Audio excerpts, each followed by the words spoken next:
Okay, so you want to own vending machines. Buy a few machines, drop them in busy locations, and let them run themselves. No storefront, no staff, no customers to manage face-to-face. Just a machine that quietly collects cash and card taps while you're at your actual job or asleep or on vacation. That's the version people see on social media. Guys standing next to a wall of glowing machines, pulling out a bag of coins, talking about how they built a five-figure monthly income working 2 hours a week. The vending machine is sold as the ultimate passive income hack, the business you can run from your phone, the side hustle that doesn't require you to actually show up. Here's what nobody shows you. The owner behind that video spent months cold calling office buildings, apartment complexes, and warehouses just to get someone to say yes to a machine in their break room. They drove 90 minutes across the city last night, restocking 3 machines themselves because their route wasn't dense enough yet to hire anyone. And on a genuinely good month, after every cost is accounted for, they might clear somewhere between $200 and $800 per machine. That's the real version. And understanding why it looks so different from the passive income version is worth your time, especially if you're thinking about doing this yourself. The first number people search is how much a vending machine actually costs, and there's a real answer to that. A basic, used mechanical snack machine can be found for as little as $1,000 to $2,000. Sounds almost too easy to pass up. That's the first trap. A machine that's cheap is usually old, mechanically unreliable, and incompatible with card readers, which in most locations today is close to a deal breaker, because a growing share of vending transactions now happen by tap or app, not cash. A new combo machine, one that dispenses both snacks and drinks with a modern electronic payment system built in, runs between $3,000 and $5,000. A smart vending machine, the kind with a touchscreen, remote inventory monitoring, and telemetry that tells you exactly what's low before you even drive there, costs between $4,000 and $7,000. And if you want to get into the highest margin category, a micro-market, which is essentially an unmanned mini convenience store set up inside an office break room with open shelving, coolers, and self-checkout kiosks, that setup runs between $15,000 and $30,000 per location once you include the security cameras and checkout technology required to prevent theft. Most serious operators don't start with one machine. They start with 3 to 5, because a single machine in a single location isn't a route. It's a hobby. Getting a real route going, 5 to 10 decent machines with a mix of snack, drink, and maybe one smart machine, typically requires an all-in investment of $15,000 to $40,000 once you include the machines themselves, initial inventory, a reliable vehicle or trailer to transport product, and basic tools for repairs. That's before you've sold a single candy bar. Here's where the business model most people don't understand reveals itself. You don't just place a machine wherever you want. Every good location, every office building, every apartment complex, every gym, every warehouse already has someone who controls access to that space. And that person expects to get paid for letting your machine sit there. This is called a location commission, and it typically runs between 5 and 25% of gross sales, paid directly to the property owner or manager every single month. High-traffic, high-value locations, corporate offices, hospitals, large manufacturing plants can demand commissions on the higher end of that range, sometimes even higher for exclusive placement rights that keep your competitors out entirely. That commission comes off the top, before you've paid for restocking, before you've paid for gas, before you've paid for anything. It doesn't matter if the machine had a slow month. The commission is calculated on whatever it sold, period. This is the part people miss when they fantasize about owning vending machines. You are not just buying a machine. You are negotiating a lease with a property manager who has every incentive to push your commission as high as possible. Because, from their side, it's free money for doing nothing but allowing a box to sit in their hallway. Now let's talk about where $1 of vending revenue actually goes, because this is the number that matters more than any other. Take a $2 bag of chips sold out of a machine. Card processing fees, which have become unavoidable as more machines accept tap payments, run around 3% per transaction plus a small flat fee, so call it 8 cents. You're at $1.92. Cost of goods, what you actually paid a distributor or wholesaler for that bag of chips, typically runs between 35 and 50% of the retail price in vending, higher than a lot of people expect because vending suppliers know they have a captive customer with limited bargaining power at low volume. At 40%, that's 80 cents. You're at $1.12. Now, the location commission. At a mid-range 15% of gross sales, that's 30 cents. You're down to 82 cents. And that 82 cents still has to cover your gas, your restocking labor, whether that's your own time or an employee's, your machine maintenance, and eventually the cost of replacing the machine itself as it wears out. What's actually left as real profit per item sold is often somewhere between 30 and 50 cents on a $2 item. That's a healthy percentage margin on paper, but the real question was never the margin per item. It's how many items a machine actually sells in a month. And this is where the passive income fantasy runs directly into reality. A poorly placed machine in a low-traffic hallway or a building where people simply don't buy snacks during the day might sell 50 to 100 items a month. At an average of 40 cents of real profit per item, that's $20 to $40 a month. You could lose money on that machine once you factor in the gas it takes to drive there and restock it. A well-placed machine in a genuinely high-traffic break room with 300 employees and no nearby alternative can sell 600 to 1,000 items a month, generating $200 to $400 in real profit. The difference between those two outcomes has nothing to do with the machine. It has everything to do with location, and location is the single hardest, slowest, most relationship-dependent part of this entire business. Finding good locations is not something you do once. It's a constant, ongoing sales job that most people don't budget time for. Cold calling office managers, walking into warehouses and apartment complexes to ask if they'd consider a machine. Following up for weeks after someone says maybe, competing against operators who've already locked down the best spots in your city years ago. This is the actual daily work of building a vending route. And it looks nothing like the 2 hours a week fantasy.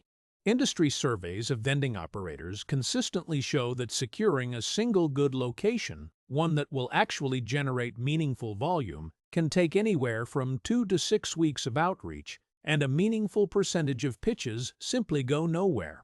The machines are the easy part. The locations are the business. Once you actually have machines placed, restocking becomes the recurring operational cost that eats more time than people expect. A single machine, depending on how fast it sells through, typically needs restocking every 1 to 2 weeks. If you're running that route yourself, driving between locations, carrying product, loading machines, checking for jams or malfunctions, a realistic route of 10 machines can consume 10 to 15 hours a week once you include drive time. That's not passive. That's a part-time job with irregular hours dictated entirely by how fast strangers eat chips. As a route grows past 15 or 20 machines, the math forces a decision. Either you keep doing all of it yourself, which caps how large your route can realistically get before your own time becomes the bottleneck, or you hire a route driver, typically at $15 to $20 an hour, to handle restocking on a portion of your machines. That immediately introduces a new fixed labor cost that has to be covered before you see any profit from the machines that driver services. This is the same scaling trap that shows up in almost every small physical business. Revenue can double when you double your machine count, but the management complexity, the coordination, the driver oversight, the inventory tracking across multiple routes does not double at the same clean rate. Machine maintenance is another cost that gets consistently underestimated. Coin mechanisms jam. Bill validators reject worn dollar bills and frustrate customers who then never try that machine again. Refrigeration units in drink and cold food machines fail, sometimes silently, spoiling product before you even notice on your next visit. Card readers, the exact hardware that makes a machine competitive with cashless customers, need periodic software updates and occasionally full replacement, running $200 to $500 per unit. A realistic operator budgets somewhere between $30 and $80 per machine per month just for repairs, parts, and technology upkeep. And that number climbs sharply for older, second-hand machines, which is exactly the kind of machine most beginners start with because it's the cheapest way into the business. Theft and vandalism are costs that almost never make it into anyone's initial business plan, but they are a real and recurring line item, especially in outdoor or low-supervision locations. Machines get broken into. Coin mechanisms get pried open.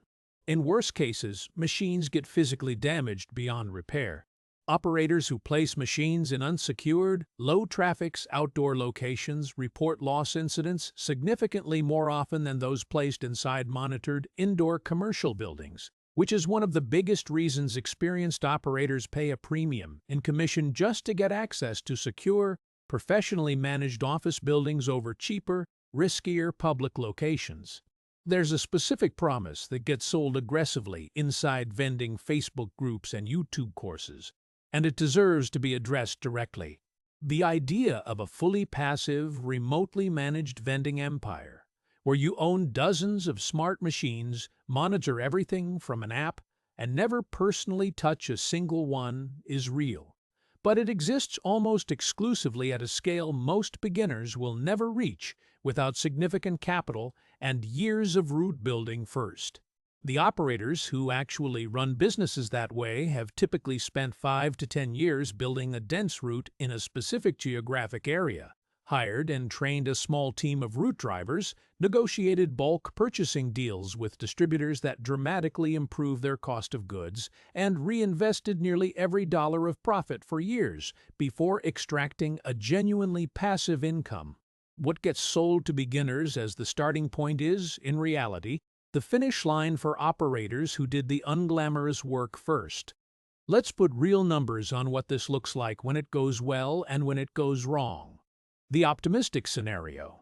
You've built a route of 15 machines, a mix of snack, drink, and 2 smart machines, placed across a combination of office buildings, a gym, and an apartment complex, all secured through months of relationship building with property managers. Average monthly revenue per machine sits at $400, near the higher end of what a well-placed machine can do. Total monthly revenue, $6,000. Cost of goods at 40%, $2,400. Location commissions, averaging 15%, $900. Card processing fees, roughly $180. Maintenance and repairs across 15 machines, about $600. Fuel and vehicle costs for weekly restocking runs, $300. Total costs, $4,380. Net profit, $1,620 a month, or just over $19,000 a year, for a route that took real-time and real relationship capital to build and that still requires 10 to 15 hours a week of your own labor, unless you've hired help. The realistic scenario looks different. You got 10 machines, several placed in locations that seemed promising during the pitch, but turned out to have lower foot traffic than expected. Average revenue per machine comes in at $180 a month, well below what a location scout would call a strong site. Total monthly revenue, $1,800. After cost of goods, commissions, card fees, maintenance, and fuel, you're netting somewhere between $200 and $400 a month across the entire route, and that's before accounting for the unpaid hours you spent driving to restock machines that barely covered their own gas money. This is the outcome that never makes it into the success story videos, but it's the far more common starting point for someone who placed machines quickly without doing the location research first. The operators who actually build meaningful income from vending share a specific set of habits that have almost nothing to do with the machines themselves.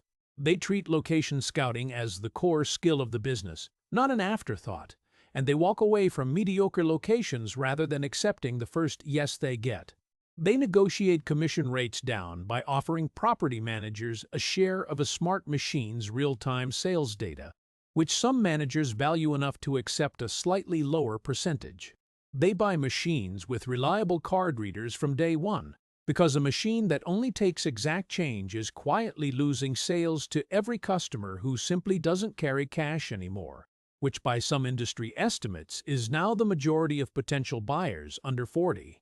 They track sales data by machine and location relentlessly, and they're willing to pull a low-performing machine and relocate it rather than stubbornly restocking a spot that isn't working.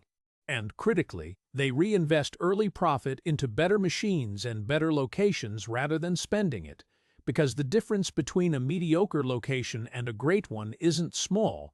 It's often a 5 to 10 times difference in monthly revenue for the exact same box. The operators who struggle share the opposite pattern. They bought the cheapest machines they could find without checking whether the technology could accept modern payments. They placed machines in the first location that said yes, regardless of foot traffic. They underestimated how much time restocking would actually consume once the route grew past a handful of machines. And they treated the machine purchase as the hard part, when the machine was always the easiest, most straightforward line item in the entire business. Vending machines are not a shortcut to passive income. They are a real estate negotiation, a route logistics operation, and a retail inventory business compressed into a metal box that happens to require no employee standing behind a counter. The technology has gotten better, and cashless payment options have genuinely expanded what a well-run machine can earn. But the fundamentals haven't changed. The machine was never really the business. The location and the relationship required to secure it always was.